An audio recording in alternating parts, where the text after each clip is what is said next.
بسم اللہ الرحمن الرحیم۔ السلام علیکم۔ آج کے پروگرام میں ہم بات کرتے ہیں کراچی میں میئر کا الیکشن ہو گیا، پیپلز پارٹی کے مرتضیٰ وہاب جیت گئے، جماعت اسلامی کے حافظ نعیم الرحمن صاحب اس انتخاب کو ہار گئے۔ لیکن اس انتخاب کے بعد جو صورتحال ہے اس صورتحال پر ہم تھوڑا سا بات کرتے ہیں۔ ایک تو یہ ہے کہ اس انتخاب کے بعد جماعت اسلامی کا لاہ عمل کیا ہے، یعنی وہ کون سے ممکنہ طریقے اختیار کر سکتی ہے، کیونکہ جماعت اسلامی کا دعویٰ یہ ہے کہ ان کے مینڈیٹ کو چرایا گیا ہے اور ان کے مینڈیٹ پر جو ہے وہ ڈاکہ ڈالا گیا ہے۔ دوسری طرف یہ جو انتخابات تھے میئر کے، ان انتخابات میں اس وقت سوشل میڈیا کے اوپر اگر ہم دیکھ لیں تو جماعت اسلامی اور جمعیت العلماء اسلام، ان کے جو کارکنان ہیں ان کے درمیان بھی ایک جنگ جو ہے وہ جاری ہے۔ تو اس کا بھی تھوڑا سا ہم تجزیہ اور تبصرہ اس پہ کر لیتے ہیں کہ اس کی کیا صورتحال ہے۔ اور تیسرا سوال یہ ہے کہ پیپلز پارٹی نے جس طریقے سے ان انتخابات میں داندلی کی، جس طریقے سے انہوں نے کراچی کے مینڈیٹ کو چرانے کی کوشش کی، جس طریقے سے انہوں نے کراچی پر قبضہ کیا، تو کیا یہ ایک آئینی، انتخابی، جمہوری اور سیاسی طریقہ کار ہے یا نہیں ہے؟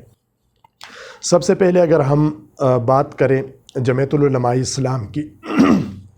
تو سوشل میڈیا پر جب ہم دیکھتے ہیں تو جمعیت العلماء اسلام کے جو ایکٹیوسٹ ہے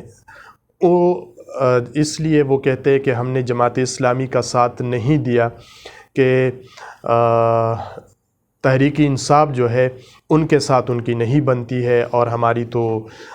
یہ یعنی موٹو ہے کہ تحریک انصاف کے ساتھ اتحاد نہیں کرنا، تحریک انصاف کو ملک کی سیاست سے آؤٹ کرنا ہے، ختم کرنا ہے۔ تو جو لوگ جماعت اسلامی کے اتحادی تھے ہم ان کے ساتھ نہیں بیٹھ سکتے، اسی وجہ سے ہم نے حافظ نعیم الرحمن کو ووٹ نہیں دیا۔ اگر ان کے اس ریزن کو سامنے رکھ کر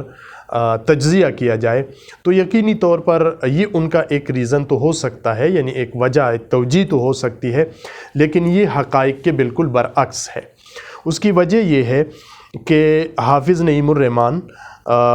میئر کے لیے جماعت اسلامی کے امیدوار تھے، وہ تحریک انصاف کے امیدوار نہیں تھے۔ تو اگر جے یو آئی والے ووٹ کرتے تو ان کا ووٹ جو ہے وہ جماعت اسلامی کو پڑتا، وہ تحریک انصاف کو نہیں پڑتا۔ تو اسی وجہ سے یہ جو ریزن وہ دے رہے ہیں کہ ہم نے اس بنیاد کے اوپر جماعت اسلامی کا ساتھ نہیں دیا کہ تحریک انصاف ان کے پشتیبان تھی، تو یہ ایک بالکل غلط توجیہ ہے جس کو ہرگز درست نہیں مانا جا سکتا، کیونکہ ووٹ اگر آپ نے دینا ہوتا تو آپ کا ووٹ جماعت اسلامی کو جاتا، آپ کا ووٹ حافظ نعیم کو جاتا، وہ تحریک انصاف کو نہیں جاتا تھا۔ تو یہ توجیہ جو ہے یہ بالکل غلط ہے۔ دوسری بات یہ ہے کہ وہ ایک یہ توجیہ بھی پیش کی جا رہی ہے کہ چونکہ ہم جے یو آئی جو ہے وہ پی ڈی ایم میں موجود ہے، تو یہ سوال بھی بالکل غلط ہے اور یہ توجیہ بھی بالکل بے بنیاد ہے کہ جمعیت العلماء اسلام جو ہے وہ پی ڈی ایم کے اندر موجود ہے، اس لیے ان کی مجبوری تھی کہ وہ ان کو ووٹ کریں۔ اس لیے کہ ایک تو یہ ہے کہ پیپلز پارٹی وہ پی ڈی ایم کا حصہ نہیں ہے۔ دوسری بات یہ ہے کہ خود مولانا فضل الرحمن کئی مرتبہ اس بات کا اقرار کر چکے ہیں کہ پی ڈی ایم جو ہے وہ انتخابی اتحاد نہیں ہے، وہ ایک سیاسی اتحاد ہے، اور یہ معاملہ تھا انتخاب کا۔ تو لہٰذا پیپلز پارٹی جب پی ڈی ایم کا حصہ نہیں ہے تو پھر ان کا ساتھ دینا، پی ڈی ایم کا نقاب اڑ کے یا پی ڈی ایم کا سہارا لے کے، یہ بالکل غلط ہے۔ اور دوسری بات یہ ہے کہ جب پی ڈی ایم انتخابی اتحاد نہیں ہے اور پھر پی ڈی ایم کا آڑ لے کے پیپلز پارٹی کو ووٹ کرنا اور اسی کو وجہ بنا کے ووٹ کرنا، یہ بھی بالکل بے بنیاد ہے اور غلط طریقہ کار ہے۔ تو لہٰذا ترجیح یعنی توجیہ ترجیح وہ دینی چاہیے جو زمینی حقائق پر مبنی ہو۔ ہاں، آپ نے جماعت اسلامی کی بجائے پیپلز پارٹی کا ساتھ دیا، آپ ایک پولیٹیکل فورس ہے، سیاسی جماعت ہے، آپ کو حق ہے کہ جس کو بھی چاہیں آپ ووٹ کر سکتے ہیں، آپ کر لیجئے گا، یہ آپ کا حق ہے،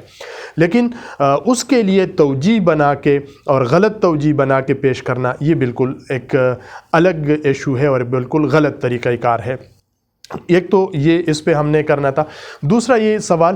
کہ پیپلز پارٹی کا کردار کیا رہا۔ دیکھیں، پیپلز پارٹی کا جو کردار رہا وہ یقینی طور پر نہ آئینی ہے، نہ وہ جمہوری ہے، نہ وہ سیاسی ہے اور نہ وہ انتخابی ہے۔ اس کی بنیادی وجہ یہ ہے کہ تقریباً 30-31 منتخب نمائندے یعنی چیئرمینز وہ ایوان میں ووٹ کرنے نہیں آئے،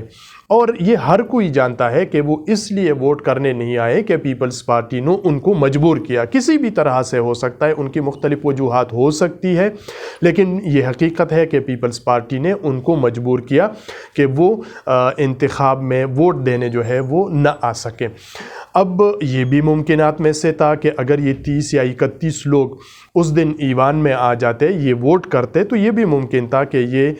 پیپلز پارٹی کو ووٹ کرتے، پیپلز پارٹی کو ووٹ دے دیتے۔ تو کم از کم پیپلز پارٹی کو اتنا تو کرنا چاہیے تھا کہ ان لوگوں کو ووٹ دینے کے لیے وہ ایوان کے اندر جو ہے الاؤٹ کرتے۔ تو یہ الاؤٹ نہ کرنا، ان کو ایوان کے اندر نہ آنا 30 اور 31 لوگوں کا، یہ بذات خود اس بات کی بہت بڑی دلیل اور ثبوت ہے کہ یہ سب کچھ ایک منصوبہ بندی کے تحت کیا اور پیپلز پارٹی نے کیا۔ اب اس کے بعد انتخاب کے بعد جو ہے جماعت اسلامی کا آئندہ کا لاہ عمل کا اعلان جماعت اسلامی کے کراچی کے امیر میئر کے جو امیدوار حافظ نعیم الرحمن انہوں نے کر دیا ہے، اور انہوں نے بڑے بہترین طریقے سے جو ہے اپنے لاہ عمل کا اعلان کر دیا ہے۔ وضاحت انہوں نے نہیں کی، تفصیلات انہوں نے بیان نہیں کیے ہیں، لیکن 3 نکات انہوں نے بیان کر دیے ہیں۔ پہلا انہوں نے کہا کہ ہم عدالت میں یہ لڑائی لڑیں گے، دوسرا انہوں نے کہا کہ ہم ایوان کے اندر یہ لڑائی لڑیں گے، اور تیسرا انہوں نے کہا کہ ہم سڑکوں پر بھی اپنی لڑائی لڑیں گے۔ تو یہ واقعتاً ایک بہت بڑا اور زبردست ان کا لاہ عمل ہے کہ ان کا حق ہے، اگر ان کو یہ محسوس ہو رہا ہے کہ ان کے حق پہ ڈاکہ ڈالا گیا ہے تو یہ ان کا حق ہے کہ وہ عدالتوں میں چلے جائیں اور عدالت میں جو ہے وہ اس معاملے کو اٹھائیں۔ تو یہ بالکل ان کا حق ہے، جمہوری حق ہے، آئینی حق ہے، سیاسی حق ہے۔ اسی طرح ایوان کے اندر پروٹیسٹ کرنا یہ بھی ان کا حق ہے کہ اگر وہ سمجھتے ہیں کہ ان کے مینڈیٹ پہ ڈاکہ ڈالا گیا ہے اور یہی 30-31 لوگ اگر ایوان میں آتے ہیں اور ووٹ نہیں کیا، نہیں آئے ووٹ ڈالنے کے لیے، لیکن اب آتے ہیں، تو پھر تو بالکل حق بنتا ہے کہ وہ پارلیمنٹری ایوان کے اندر جو ہے وہ احتجاج کریں کہ آپ ان 30-31 لوگوں کو شامل کر کے انتخاب دوبارہ کریں، تاکہ تمام لوگ جو ہے ان کو ووٹ ڈالنے کا حق دے دیا جائے اور وہ اپنی مرضی سے جس کو بھی منتخب کرے تو وہ کراچی کا میئر ہو۔